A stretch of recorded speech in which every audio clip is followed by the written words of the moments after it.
બેસો બેસો.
ઓમ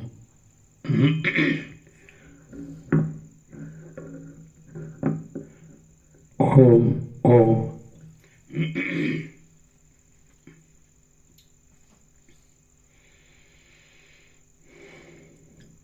પરમ ચિદાકાશ, પરમ જ્યોતિ, અખંડ જ્યોતિ, મહાચિદાકાશ, સ્વયં પ્રકાશ, સંપૂર્ણ પ્રકાશ,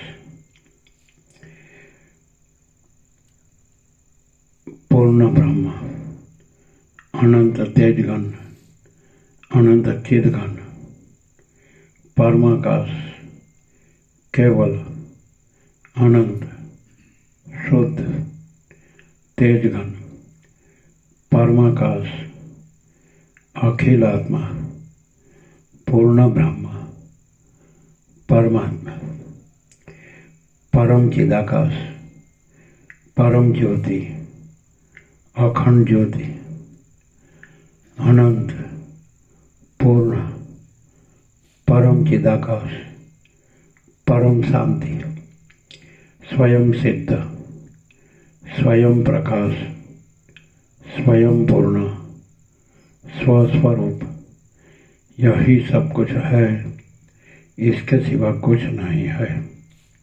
शून्यभास, अनंत कोटि, महाकल्पो है ही नहीं। महाचिदाकाश, स्वयं प्रकाश, संपूर्ण प्रकाश, महाचिदाकाश ज्योति, अनंत, अखंड, अभेद, महाचिदाकाश ज्योति, महातत्व, महासामान्य, महाचिदाकाश, स्वसंवेद्य, सहज निर्विकल्प, महाचिदाकाश, परम कैवल्य, परम शांति, परम चिदाकाश, अनंत, पूर्ण, निरपेक्ष, सत, अनंत, संपूर्ण, अपरिज्ञ, निर्भ्रांत, निरपेक्ष, वशिष्ठ राम, निर्वाण उत्तरार्ध, राउंड 40मो राउंड।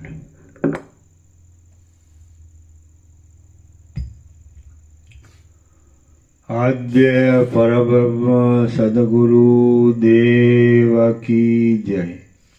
ओम श्री परमात्मने नमः। सद्ग्रंथों में शिरोमणि श्री योग वासिष्ठ महारामायण निर्वाण प्रकरण उत्तरार्ध सर्ग 147 पेज नंबर 1583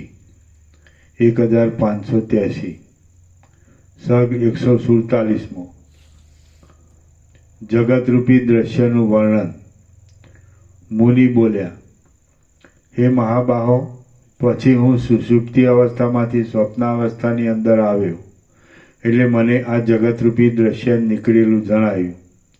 તે જાણે સમુદ્રમાંથી મણિ મોતી આદિ નીકળતા હોય તેવું જણાયું હતું, અને તે જાણે આકાશના અવયવમાંથી અથવા પૃથ્વીમાંથી કે ચિત્તમાંથી કિંવા દ્રષ્ટિમાંથી પ્રકટ થયું હોય તેવો ભાવ બતાવતું હતું। મુનિ બોલ્યા, હે મહાબાહો, પછી હું સુષુપ્તિ અવસ્થામાંથી સ્વપ્નાવસ્થાની અંદર આવ્યો, એટલે મને આ જગતરૂપી દૃશ્ય નીકળેલું જણાયું। તે જાણે સમુદ્રમાંથી મણિ મોતી આદિ નીકળતા હોય તેવું જણાયું હતું, અને તે જાણે આકાશના અવયવમાંથી અથવા પૃથ્વીમાંથી કે ચિત્તમાંથી કિંવા દ્રષ્ટિમાંથી પ્રકટ થયું હોય તેવો ભાવ બતાવતું હતું। તે વૃક્ષમાંથી જાણે પ્રફુલ્લિત થઈ ગયેલ હોય અને જાણે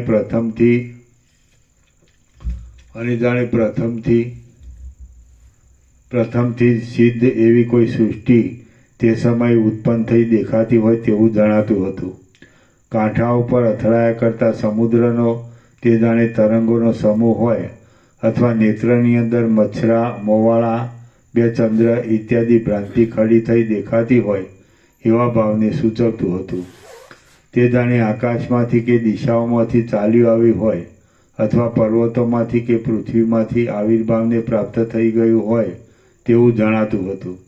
તે જાણે હૃદયમાંથી જ બહાર નીકળ્યું હોય તેવો ભાવ બતાવતું હતું, અને જાણે આકાશમાં મેઘોનો પ્રવેશ થતો હોય તેવું જણાતું હતું, તથા જાણે વૃક્ષોમાંથી ઉત્પન્ન થયું હોય અથવા પૃથ્વીમાંથી ધાન્યની પેઠે પ્રકટ થતું હોય તેમ જણાતું હતું।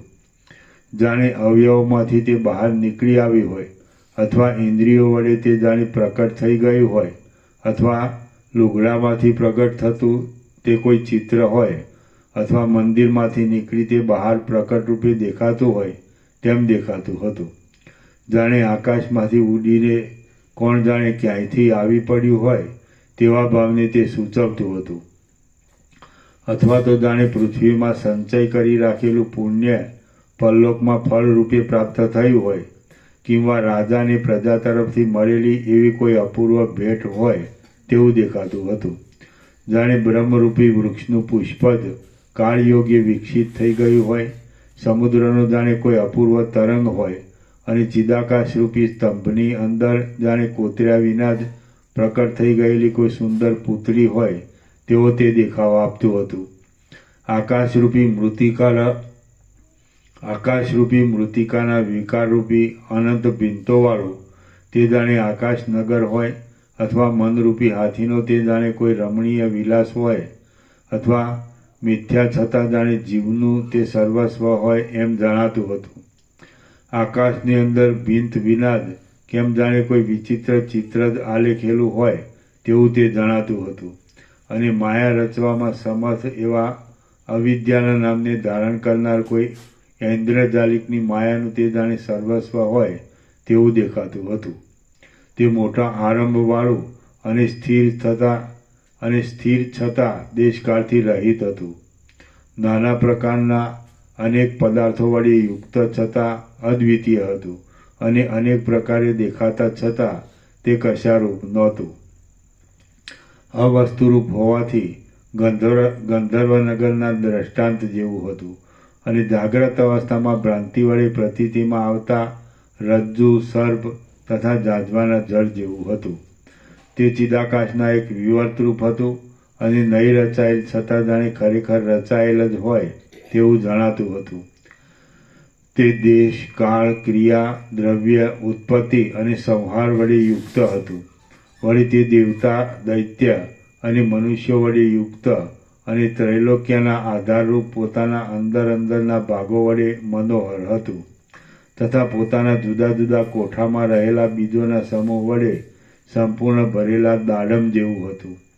આમ તે પોતાની અંદર રહેલા અનેક પ્રાણીઓ વડે ભરપૂર હતું. નદી, પર્વત, વન ઇત્યાદિમાં પ્રતિબિંબ રૂપે રહેલા આકાશના તારાઓ અને વાદળાથી વ્યાપ્ત હતું, અને ઘૂઘવાટ કર્યા કરતા સમુદ્રના શબ્દ સાથે ભળી ગયેલા પવનના શબ્દ વડે શબ્દાયમાન હતું. આમ સ્વપ્નની અંદર મેં એ દ્રશ્યના સમૂહને જોયો, અને તેમાં મને મારું પૂર્વનું જ ગામ તથા પૂર્વનું જ ઘર જોવામાં આવ્યા. વળી મેં તેટલી જ અવસ્થાવાળા તે જ બંધુઓ, તે જ પુત્રો, તે જ સ્ત્રી અને તે જ ઘર દીઠા.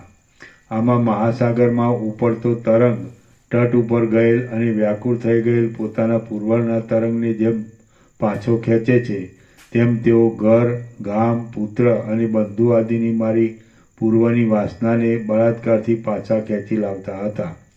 પછી હું તે સર્વના આલિંગનથી સુખ પામ્યો.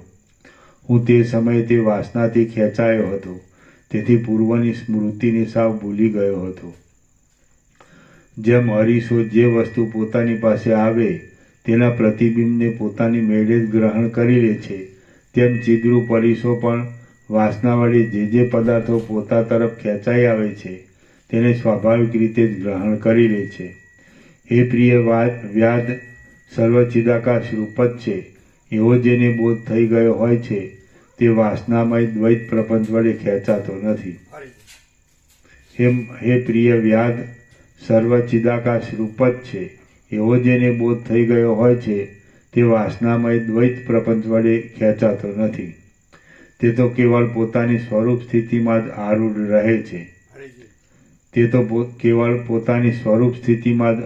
રહે છે. જ્ઞાન વડે સુશોભિત એવી જેની નિર્મળ સ્મૃતિ કોઈ દિવસ પણ નાશ પામતી નથી, તેને આ દ્વૈતરૂપી પિશાચ કાંઈ પણ બાદ કરતો નથી. જ્ઞાન વડે સુશોભિત એવી જેની નિર્મળ સ્મૃતિ કોઈ દિવસ પણ નાશ પામતી નથી, તેને આ દ્વૈતરૂપી પિશાચ કાંઈ પણ બાદ કરતો નથી.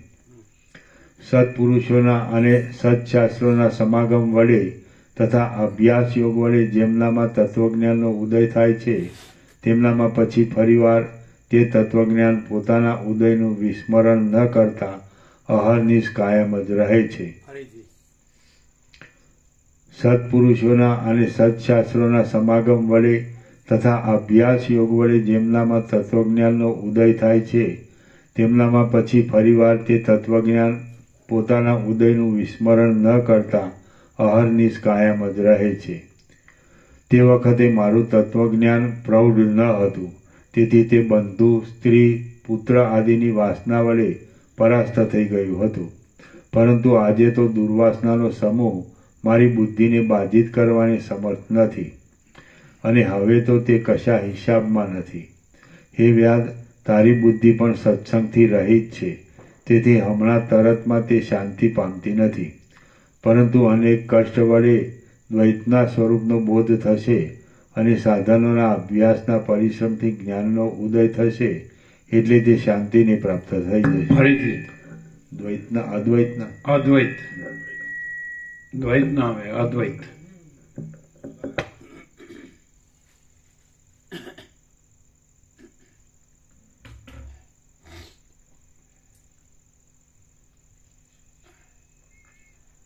પરંતુ આજે તો દુર્વાસનાનો સમૂહ મારી બુદ્ધિને બાધિત કરવાને સમર્થ નથી, અને હવે તો તે કશા હિસાબમાં નથી.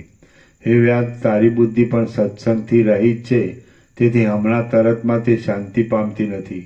પરંતુ અનેક કષ્ટ વડે અદ્વૈતના સ્વરૂપનો બોધ થશે અને સાધનોના અભ્યાસના પરિશ્રમથી જ્ઞાનનો ઉદય થશે, એટલે તે શાંતિને પ્રાપ્ત થઈ જશે.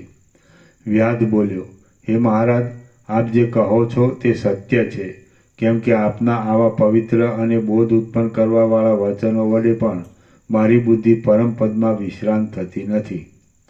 આ સદવસ્તુ અનુભવમાં આવતા છતાં પણ આમ થતું હશે કે નહીં થતું હોય, એવા સંશયોનો સમૂહ હજી અદ્યાપી શાંત થતો નથી. અહો, અભ્યાસ વડે સુદૃઢ બની ગયેલી આ અવિદ્યા દુરંત છે. તે વસ્તુતઃ જોતા છે જ નહીં, તેથી તે શાંત જ છે, છતાં હજી પણ શાંત થતી નથી. ઉત્તમ શાસ્ત્રો, ગુરુ પરંપરા અને વિચાર ઇત્યાદિ વડે મનોહર અંગવાળા સત્સંગથી પદ પદાર્થ વિશે વિવેક બુદ્ધિ ઉત્પન્ન થાય છે. એ તો રોજ આવતા રહે છે ને? પણ આજ નહીં આવ્યા. આજે જ નથી આવ્યા. કાયમ આવી જાય. કઈ હશે, કામ હશે. આમ તો રેગ્યુલર છે. ઉત્તમ શાસ્ત્રો, ગુરુ પરંપરા અને વિચાર ઇત્યાદિ વડે મનોહર અંગવાળા સત્સંગથી પદ પદાર્થ વિશે વિવેક બુદ્ધિ ઉત્પન્ન થાય છે. તે વિવેક બુદ્ધિના અભ્યાસથી તત્વજ્ઞાન પ્રગટે છે. તે તત્વજ્ઞાનના ક્રમથી આ જગતનો ભ્રમ શમી જાય છે. બાકી બીજા કોઈ પણ પ્રકારથી તે શાંત થતો નથી, એવો મારો દ્રઢ નિશ્ચય છે. શ્રી યોગવાસિષ્ઠ મહારામાયણમાં નિર્વાણ પ્રકરણના ઉત્તરાર્ધનો સ્વપ્નોપલંબન નામનો સર્ગ 147મો સમાપ્ત.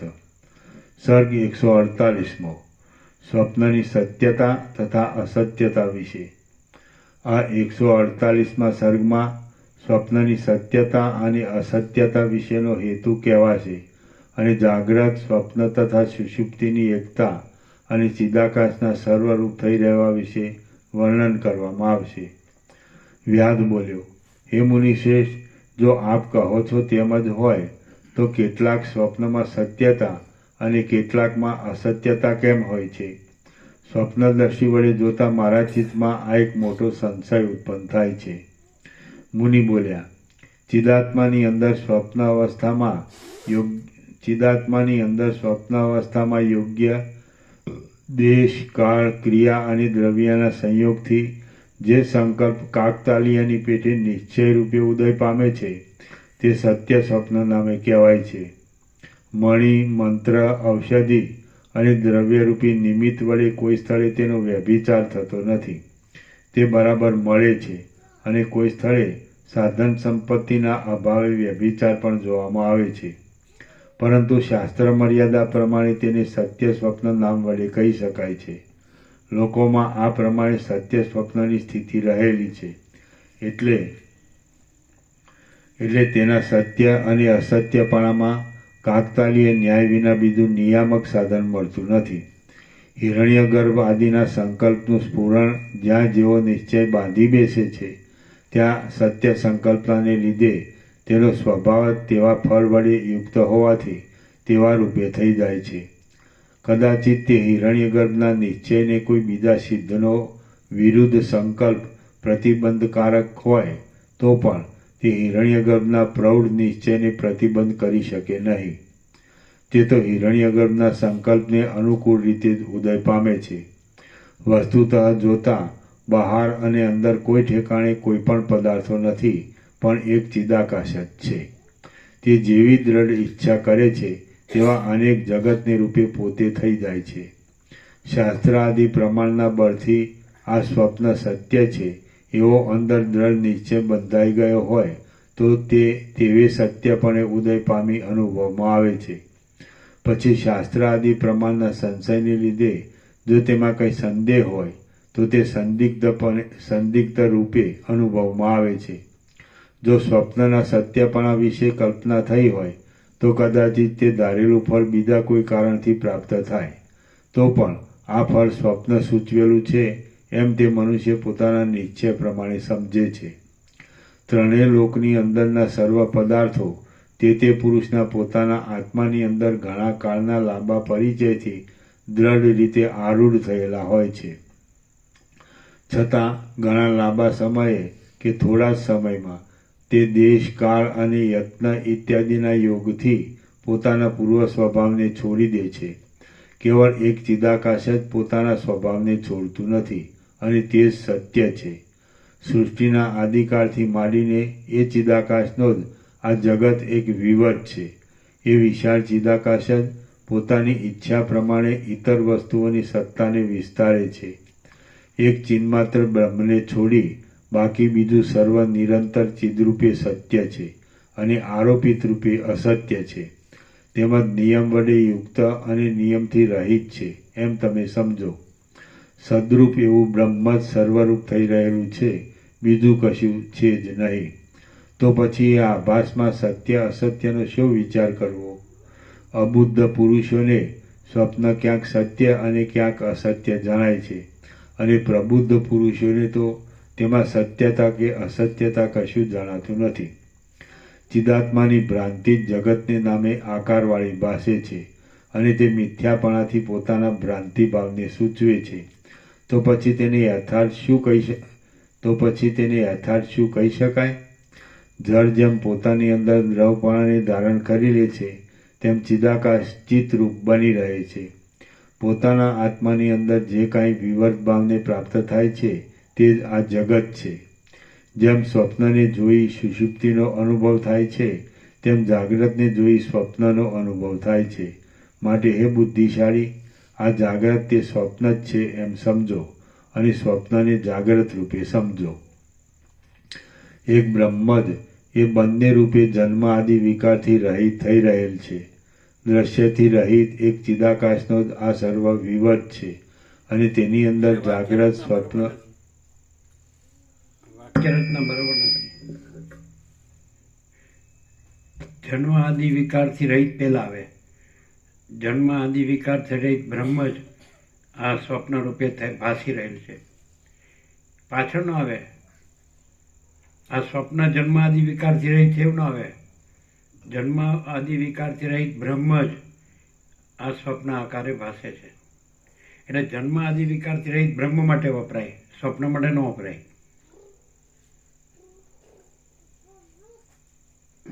ખ્યાલ આવે છે? ના ખ્યાલ હતા ને? ખ્યાલ આવે છે?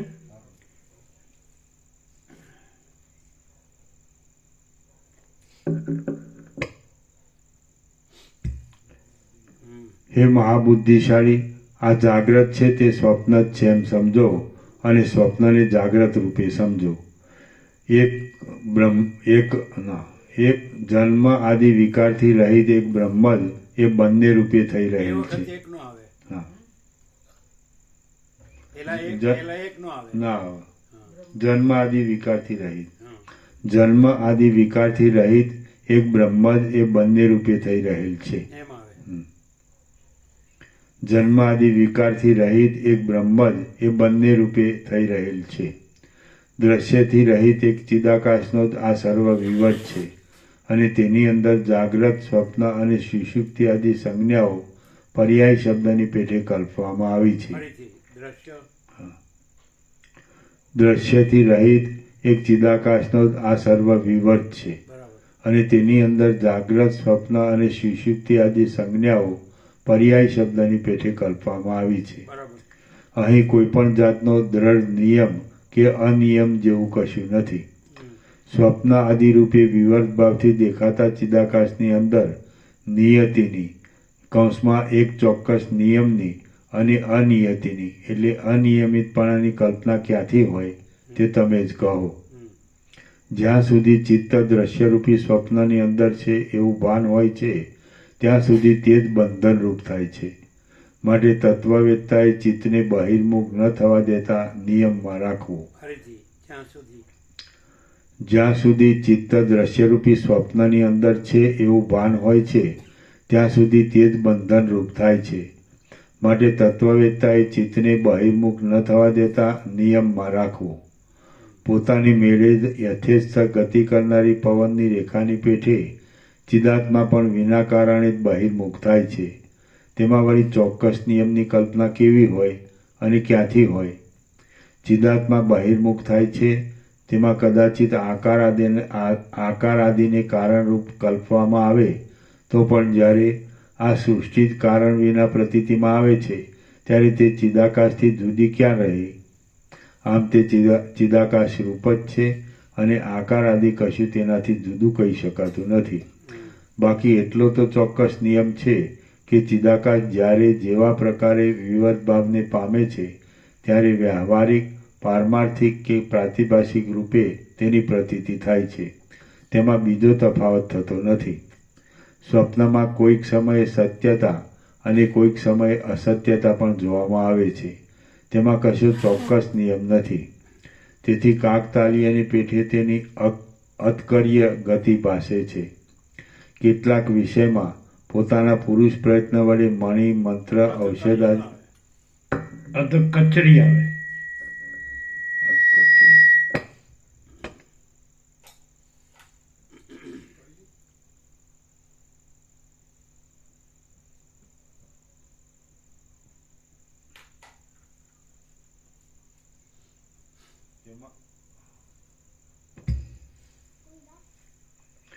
તેમાં કશો ચોક્કસ નિયમ નથી. તેથી કાકતાલીયની પેઠે તેની અધકચરી ગતિ પાસે છે. કેટલાક વિષયમાં પોતાના પુરુષ પ્રયત્ન વડે મણિ, મંત્ર, ઔષધ આદિના પ્રભાવથી સ્વપ્નમાં પણ સત્યતાનો નિયમ દેખાય છે અને તે જાગ્રતમાં પણ અનુભવમાં આવે છે.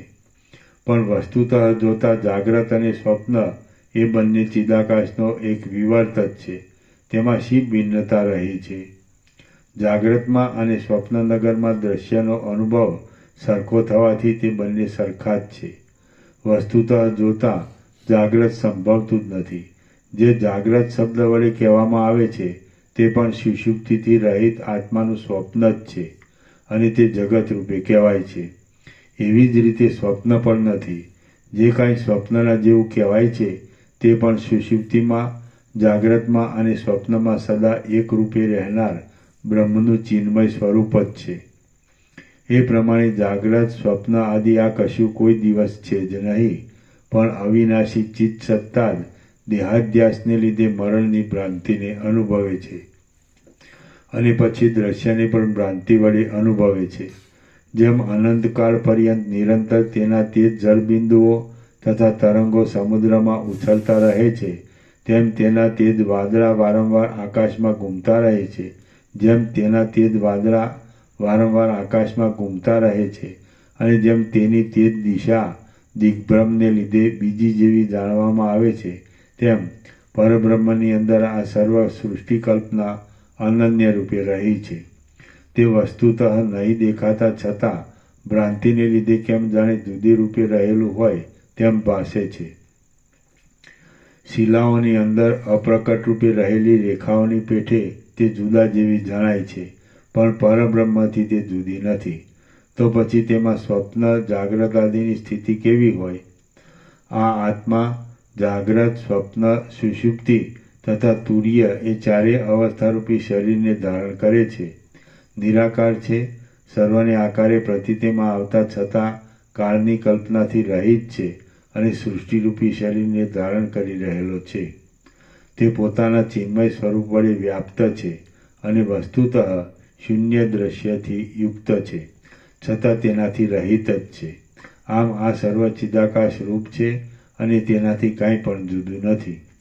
આકાશ, પવન, અગ્નિ, જળ, પૃથ્વી, બીજા લોકો તથા મેઘો સાથેનું આ દ્રશ્ય જગત સૃષ્ટિના આદિકાળમાં કારણનો અનુભવ નહીં થવાથી કેવળ હિરણ્યગર્ભના ચિત્તરૂપ છે.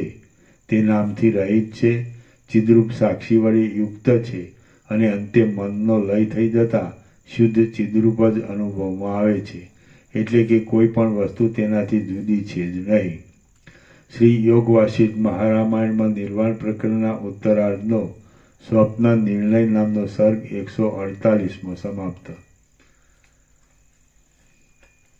સર્ગ 149મો સ્વપ્ન વૃત્તાંત. આ 149મા સર્ગમાં સ્વપ્ન વૃત્તાંતમાં પોતાને ઘેર આવેલા એ મુનિના મુખમાંથી અનેકને સમાન દુઃખ આદિ પ્રાપ્તિના નિમિત્ત સંભળાયા વિશે વર્ણન આવશે. વ્યાધ બોલ્યો, હે મહારાજ, તમે તે પ્રાણીના દેહની અંદર સેંકડો વિસ્તીર્ણ વૃત્તાંતોની સાથે પ્રલય અને સંસારને અનુભવતા હતા.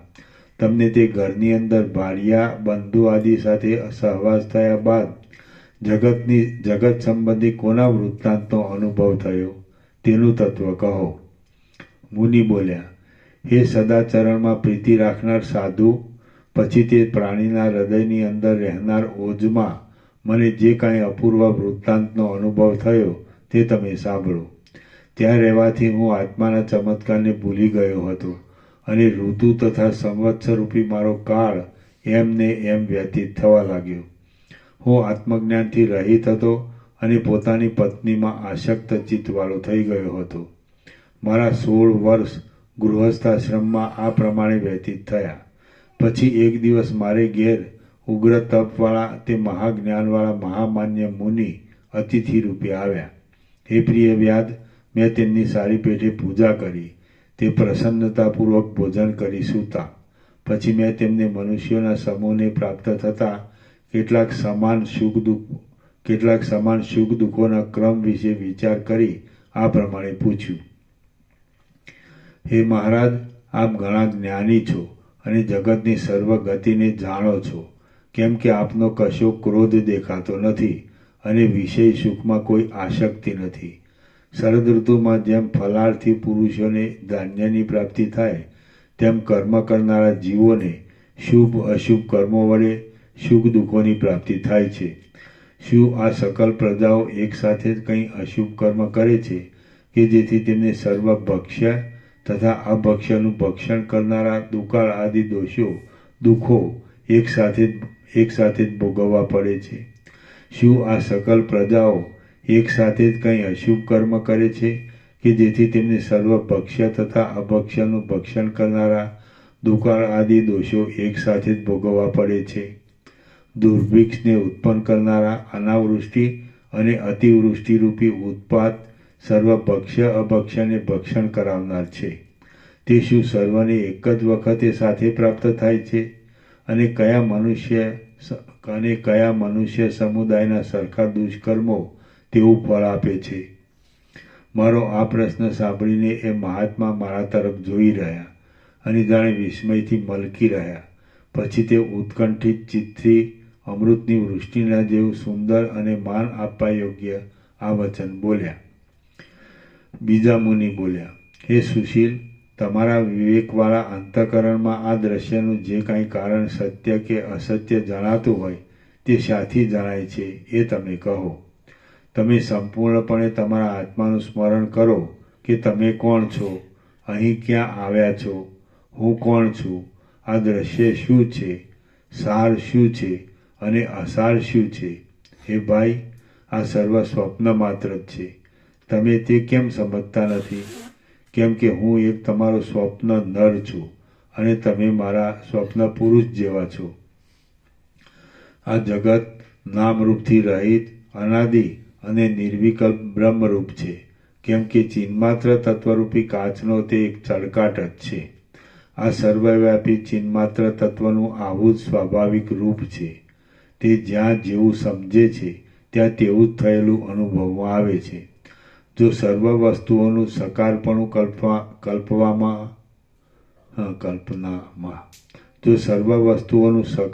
કલ્પનામાં આવે તો સર્વ કારણ ભાસે છે અને જો અકારપણા વિશે નિશ્ચય થાય તો સર્વ અકારણ ભાસે છે. જે પ્રાણીના હૃદયમાં રહેલા ઓજમાં આપણે રહ્યા છીએ તે આપણા અને આપણને દેખાતી પ્રજાના વિરાટ રૂપ થઈ રહેલું છે. વળી તે પ્રાણી પણ આપણા ચિદાત્માની કલ્પના વડે જ વિરાટ ભાવને પ્રાપ્ત થઈ રહેલું છે. બીજી પ્રજાઓનું વળી બીજું જ પ્રાણી વિરાટ રૂપ થશે અને તે દેહમાં દેખાતા સુખ દુઃખોના, સંપત્તિ વિપત્તિના તેમજ પાપ પુણ્યના કારણરૂપ પણ ભોગતા રૂપે તે જ થાય છે. વિરાટ સર્વના આધારરૂપ છે.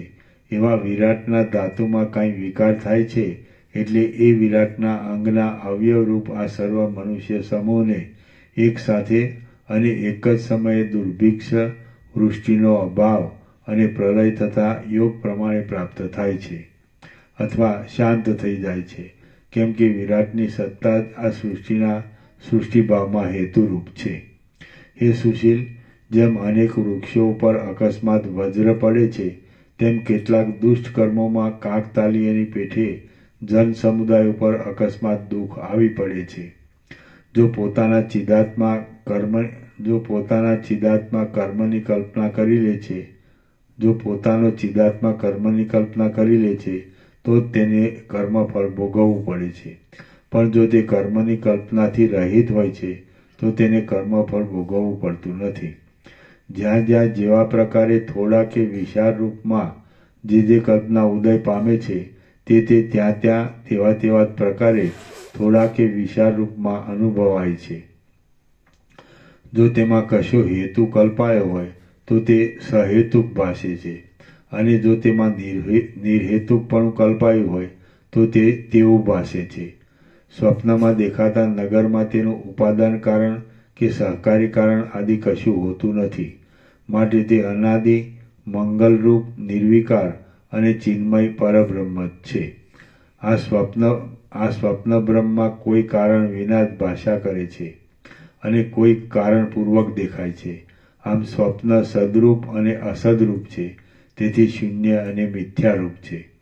સ્વપ્નના સર્વ અનુભવો કાકતાલીયની પેઠે ભાષા કરે છે. આ જગતનો અનુભવ પણ સ્વપ્નના જેવો જ છે. તેથી સ્વપ્નની પેઠે તે પણ બીજું કશું નથી. માત્ર ચિદાકાશ જ તેના આકારે પ્રસરી રહેલું છે. જેના કારણ વિશેની રૂઢતા ચિત્તમાં થઈ ગઈ હોય છે તે કારણવાળું જ ભાષા કરે છે અને જેનું કારણ કશું પણ ચિત્તમાં રૂઢ થયેલું હોતું નથી તે કારણ રહિત ભાષે છે. સ્વપ્નની અંદર જે કાંઈ કાર્યકારણ આદિના કર્મનો ઉદય થવાનો સ્વભાવ દેખાય છે તે ચિદાત્માનો એક વિવર્ત જ છે. આવી જ રીતે આ જાગ્રત રૂપ સ્થૂળ પ્રપંચનું પણ સમજી લેવું. માટે આ સર્વ શાંત પરબ્રહ્મ રૂપ જ છે એમ તત્વવેત્તાઓ સમજે છે. હે મહાબુદ્ધિશાળી મુનિ, કયા પદાર્થો સત્ય કારણવાળા છે એ તમે સાંભળો. આ જગતમાં પદાર્થોના ભિન્ન ભિન્ન સ્વભાવનું કારણ છે. આકાશનું શું કારણ છે? પૃથ્વી આદિના ઘટપણાનું શું કારણ છે? તેની ઉત્પત્તિનું શું કારણ છે? અવિદ્યાનું શું કારણ છે? સ્વયંભૂ અને બ્રહ્મનું પણ શું કારણ છે? સૃષ્ટિના આદિકાળમાં વાયુ, જળ અને તેજનું શું કારણ છે? એ સર્વના સ્વરૂપનો નિર્ણય ચિદાત્મા સિવાય થઈ શકતો નથી.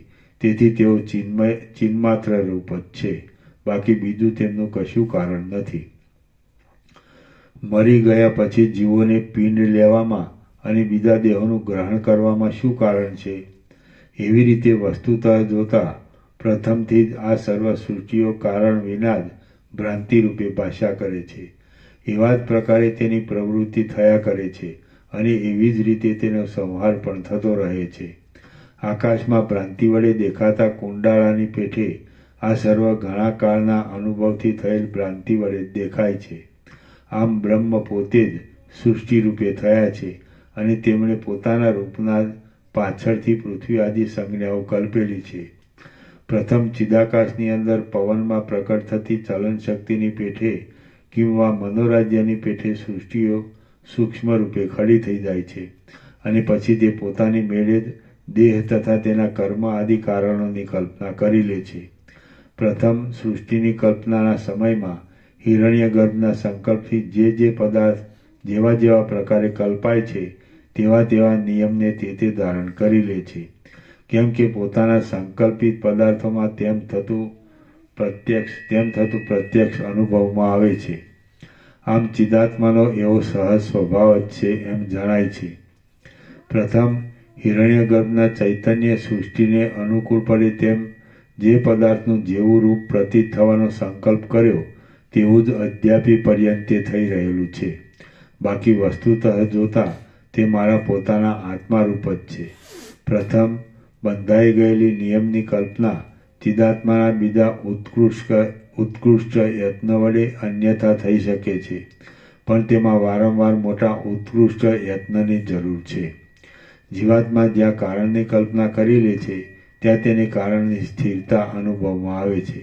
જ્યાં તે કારણની કલ્પના નથી કરતો ત્યાં તેને કારણની પ્રતીતિ પણ થતી નથી.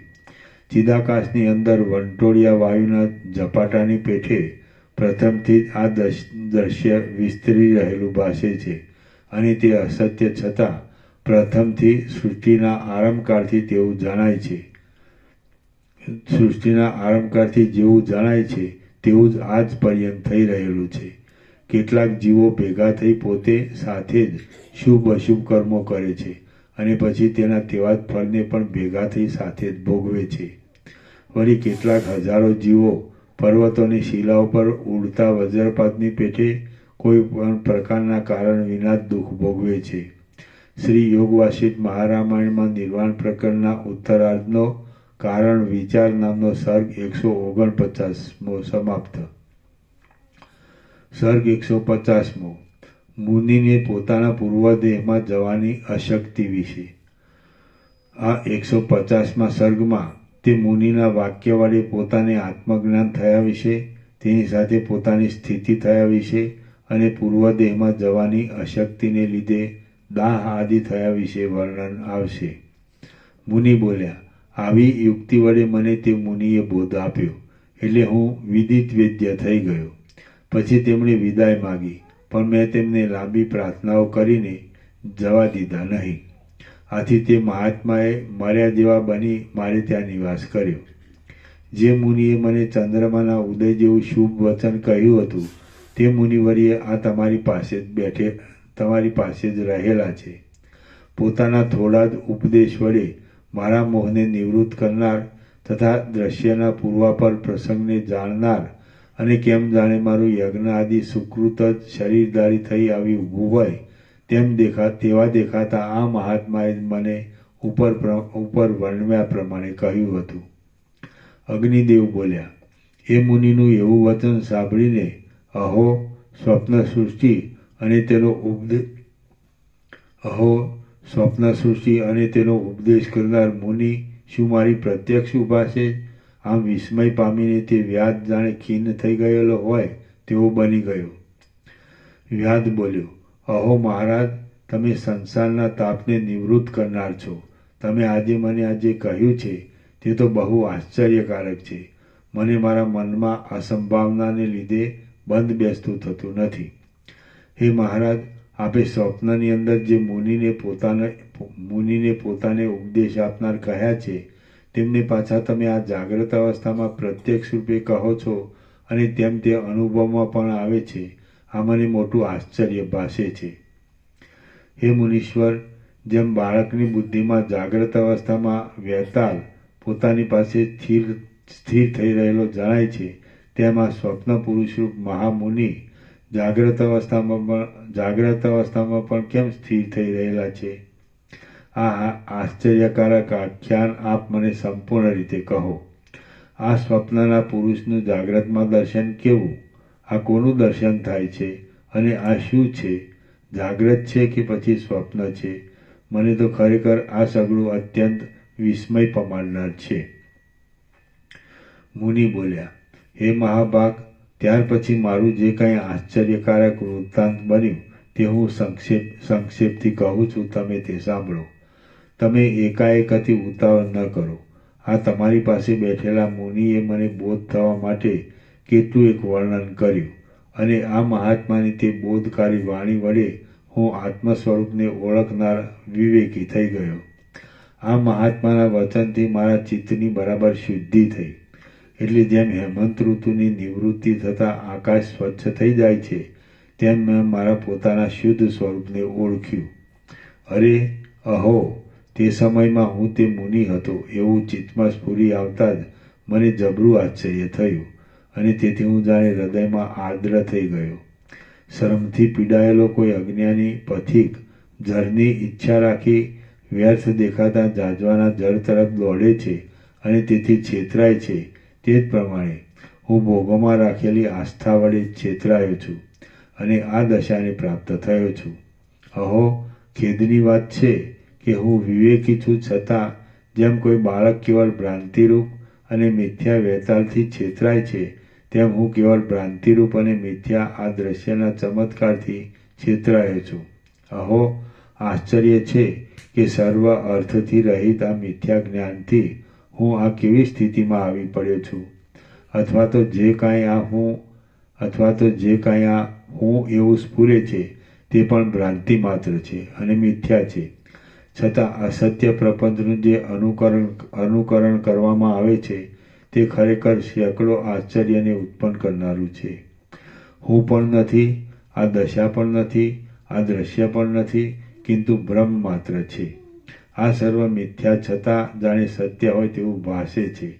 એ એક મોટું આશ્ચર્ય છે. હવે મારે અહીં શું કરવું? બંધને ભેદનારો એક અંકુર મારામાં રહેલો છે, પરંતુ છેવટે તે પણ તોડી નાખવા યોગ્ય છે એમ સમજીને તેનો પણ હું ત્યાગ કરી દઉં છું. આ વ્યર્થ રૂપે દેખાતી અવિદ્યા ભલે હો, એ ભ્રાંતિરૂપ અવિદ્યાનું આપણને શું પ્રયોજન છે? માટે તે મિથ્યા ભ્રાંતિનો હું હમણાં જ ત્યાગ કરી દઉં છું. આ મને ઉપદેશ આપનાર મુનિ પણ ભ્રાંતિ માત્ર જ છે અને તે પણ મારી પેઠે જ બ્રહ્મરૂપ છે. દિવસે વાદળામાં દેખાતા પુરુષના આકારની પેઠે તે બ્રહ્મમાં એક આભાસ રૂપે ભાસે છે. હવે મને જ્ઞાનનો ઉપદેશ આપનાર મહામુનિને હું આ વિષય કરું એવો વિચાર કરી મેં તે મુનિને કહ્યું, હે મુનિશ્રેષ્ઠ, હું મારા પોતાના આશ્રમમાં રહેલા પ્રથમના મુનિ શરીરને જોવા જાઉં છું, તેમજ જે પ્રાણીના શરીરમાં આ બધું દેખાય છે તેને પણ જોવા માટે બહાર જોઉં છું.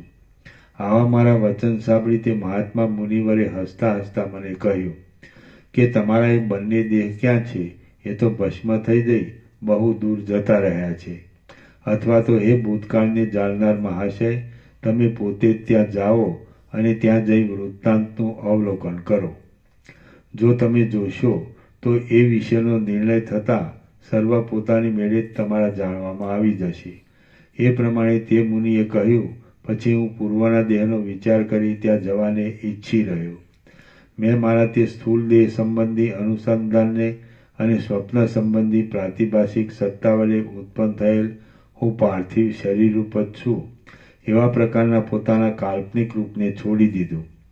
હવે મેં મારા પ્રાણ ઉપાધિવાળા ચિદાત્માને એટલે જીવને તેના પ્રાણ દ્વારા વાત વ્યૂહમાં જોડી દીધો. હે મુનિ, હું જ્યાં સુધી મારા પૂર્વદેહને જોઈ અહીં આવું ત્યાં સુધી આપે અહીં જ રહેવું. એમ એ મુનિને કહી મેં પવનની અંદર પ્રવેશ કર્યો. પછી તેમાં પ્રવેશ કરી હું પવનરૂપી રથ ઉપર આરૂઢ થયો. જેમ પુષ્પની સુગંધ અનંત આકાશમાં ઘણા કાળ સુધી ભમ્યા કરે છે, તેમ હું પણ ત્વરાથી આકાશની અંદર ભમવા લાગ્યો. પછી હું ઘણા લાંબા સમય સુધી તેમાં ભમ્યો, પણ મને તેના ગળાનું છિદ્ર મળ્યું નહીં. આમ તે વાત વ્યૂહમાં ગૂંચવાઈ રહેવાથી મને ખેદ થવા લાગ્યો. વળી પાછો હું મારા આત્માના બંધન સ્તંભરૂપ એવા આ જગતમાં આવ્યો અને અહીં આ સર્વોત્તમ મુનિને મારી આગળ જ જોવા લાગ્યો. એ પછી એકાગ્ર થઈ હું ઘરની અંદર મુનિને પૂછવા લાગ્યો કે હે પૂર્વાપર જાણનારાઓમાં શ્રેષ્ઠ મુનિ મહારાજ, આ શું આશ્ચર્ય છે તે આપ કહો. આપ ઉત્તમ જ્ઞાન ચક્ષુથી સર્વ યથાર્થ રીતે જાણો છો. મેં જેના દેહની અંદર પ્રવેશ કર્યો તે પ્રાણીનો દેહ અને મારો પોતાનો દેહ બંને ક્યાં જતા રહ્યા અને તે મને પાછા કેમ મળ્યા નહીં?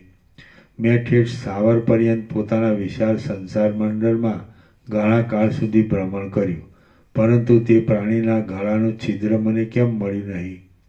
આ પ્રમાણે મુનિની પાસે જઈ મેં પૂછ્યું એટલે તે મહાશય મુનિએ મને કહ્યું કે હે કમળના જેવા સુંદર નેત્રવાળા, કમળના નીચે ટાંચશે.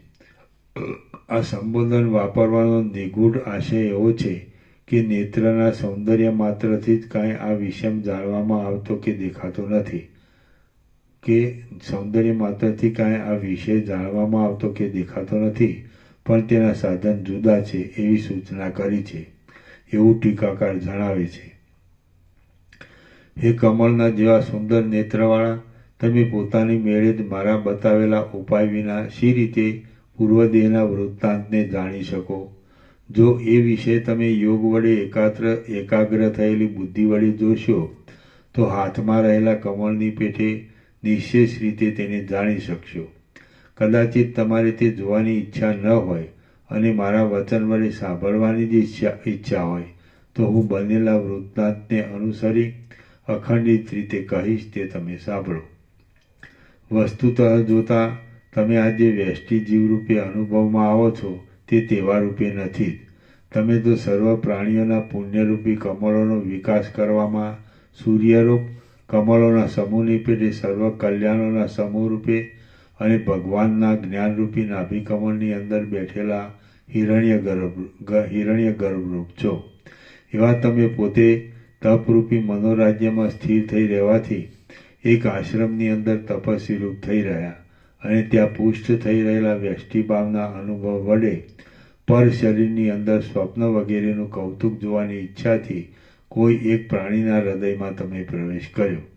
તમે જે પ્રાણીના હૃદયની અંદર બેઠા તેમાં જ આ વિસ્તારવાળા અને આકાશ તથા પૃથ્વીરૂપી વિશાળ ઉદરને ધારણ કરી રહેલા ત્રણેય લોકો તમારા જોવામાં આવ્યા.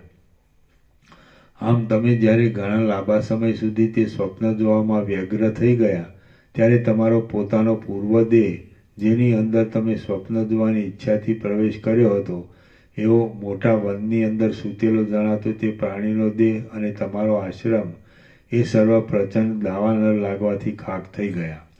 એ દાવાનળ ધુમાડાઓ વડે દૂસરા બની ગયેલા વાદળારૂપી વસ્ત્રોવાળા આકાશના આડંબરને ઉત્પન્ન કરતો હતો અને ઉડ્યા કરતા તથા બળાત્કારથી ઉત્પન્ન થતા ઉંબાડિયાના ચક્રો વડે તે સૂર્યમંડળનો તથા ચંદ્રમંડળનો ભાવ બતાવતો હતો. તે જ્વાળા વડે દેદીપ્યમાન આકાશની અંદર ભસ્મ વડે ભરપૂર હતો અને દિશાઓને ઢાંકી દઈ રક્ષા કરી રહેલા ધુમાડાના વાદળા ગોટાઓરૂપી કાળા કામળાઓ વડે આકાશને ઢાંકી રહ્યો હતો. ગુફાઓરૂપી ઘરમાંથી નીકળેલી શિવોની ગર્જનાથી તે તિરસ્કાર પામ્યો હતો અને પ્રસિદ્ધપણે સંભળાતા તે ચડચડાટના અવાજથી દિશાઓની અંદર રહેલા સર્વ મનુષ્યોને તે બહેરા બનાવી રહ્યો હતો. તે ચોતરફ ફેલાઈ ગયો હતો. તેથી તાલ અને તમાલના વૃક્ષો જાણે અગ્નિના વૃક્ષો જેવા જણાતા હતા. એ વૃક્ષ સમૂહો તૂટી પડતા હતા. તેથી ઉત્પાતના વહનીના અથવા ઉત્પાતના મેઘના કડાકા થતા હતા. આથી તે અગ્નિ કોલાહલથી ઘટ્ટ થઈ રહ્યો હતો. દૂર દેશમાં રહેલા મનુષ્યોને તે જોવા માત્રથી સ્થિર વીજળીની ભ્રાંતિ ઉપજાવતો હતો અને તે આકાશમાં રસરૂપ સુવર્ણના રસ વડે લીંપાયેલ ભીંતના ભાવને પેદા કરતો હતો.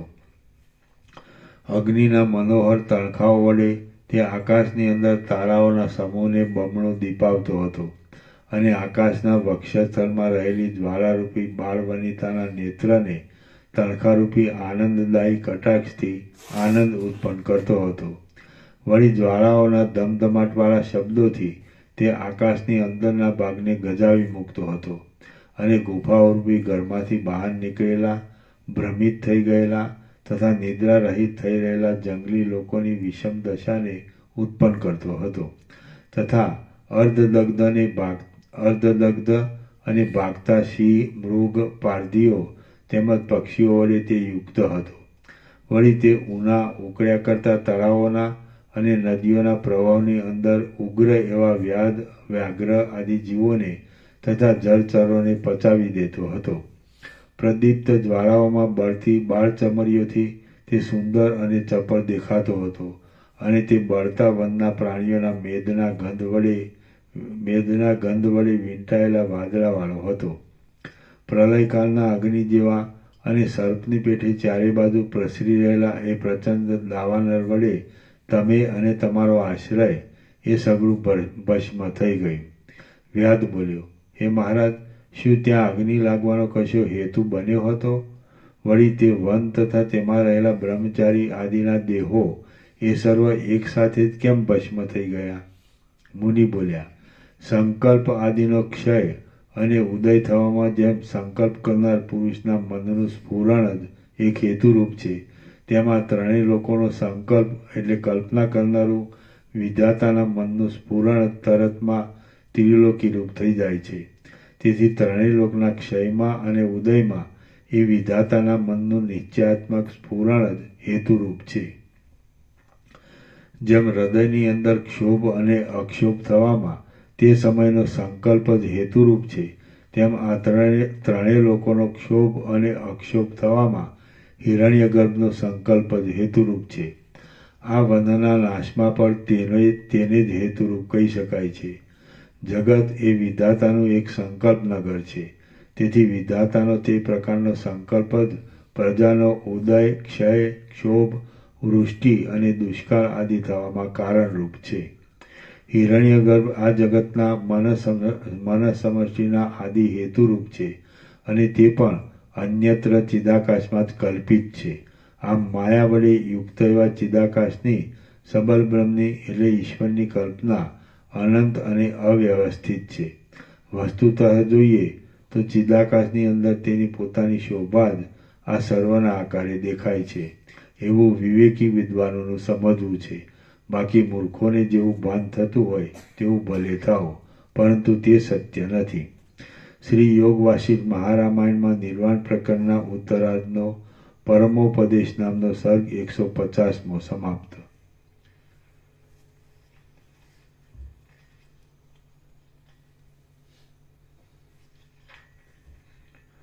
સર્ગ 151મો. અગ્નિ સર્વને બાળી નાખશે.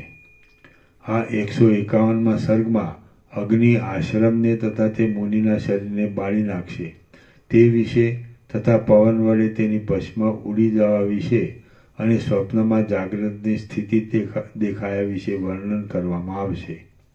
બીજા મુનિ બોલ્યા, ત્યાં તે નગર, તે ઘરો અને તે વૃક્ષો એ સર્વ સુકાયેલા ઘાસની પેઠે ક્ષણવારમાં ભસ્મ થઈ ગયું. જેના અતિ સંતાપથી શિલાઓ પણ ફાટી જાય એવા આશ્રમની અંદર તમે રહ્યા હતા અને સૂતા હતા. તમારા તે બંને શરીર એ જ પ્રમાણે ત્યાં ભસ્મરૂપ થઈ ગયા. પછી તે અગ્નિ વનને નિશેષ કરી દઈ ધીરે ધીરે શાંત થઈ ગયો અને પછી સમુદ્રનું પાન કરનાર અગત્યની પેઠે તે અસ્તને પણ પ્રાપ્ત થયો. આમ તે અગ્નિ શાંત થઈ ગયો એટલે પછી પ્રથમ પ્રજ્વલિત અને પછીથી શીતળ એવી તે સર્વ ભસ્મને વાયુએ પુષ્પના સમૂહની પેઠે રજરૂપે વિખેરી નાખી. આથી જેમ જાગ્રત અવસ્થામાં સ્વપ્નનગર ન દેખાય તેમ તે આશ્રમ ક્યાં હતો, એ બંને શરીર ક્યાં હતા અને કરંડિયાની પેઠે અનેક જન સમૂહના આશ્રયરૂપ તે નગર પણ ક્યાં હતું તે કશું જણાતું નથી.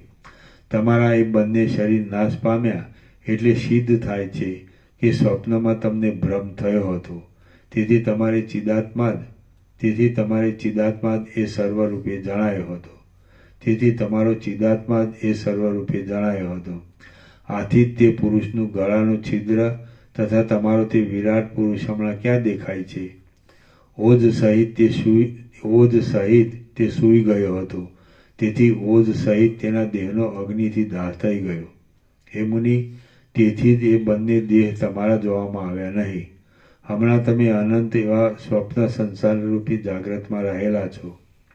હે સુંદર વ્રતધારી, એ પ્રમાણે આજ સ્વપ્ન જ જાગ્રત ભાવને પ્રાપ્ત થઈ રહેલું છે અને અહીં અમે સર્વ તમારા સ્વપ્ન નર છીએ.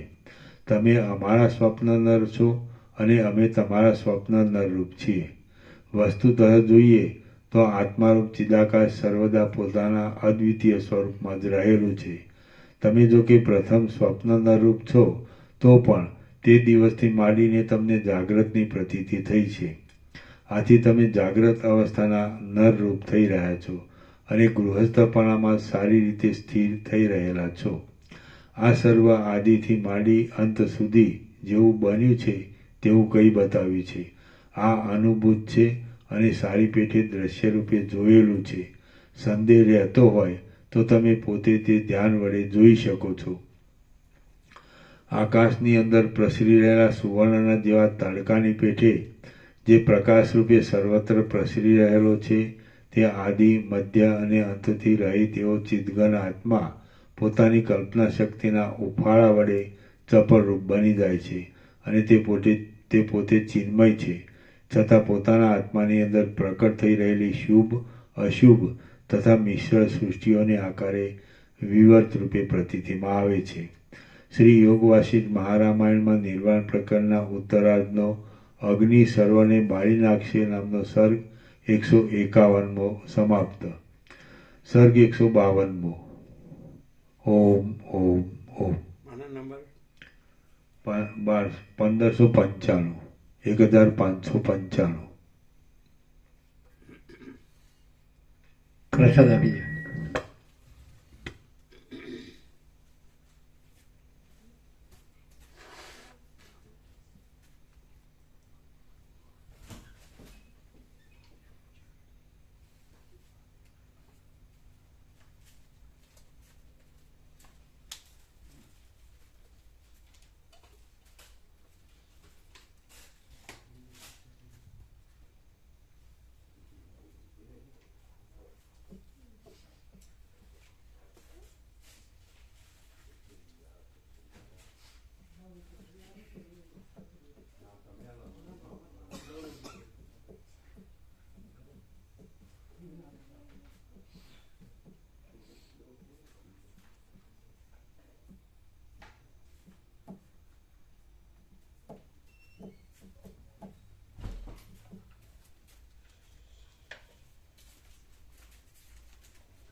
બદલ્યા એમ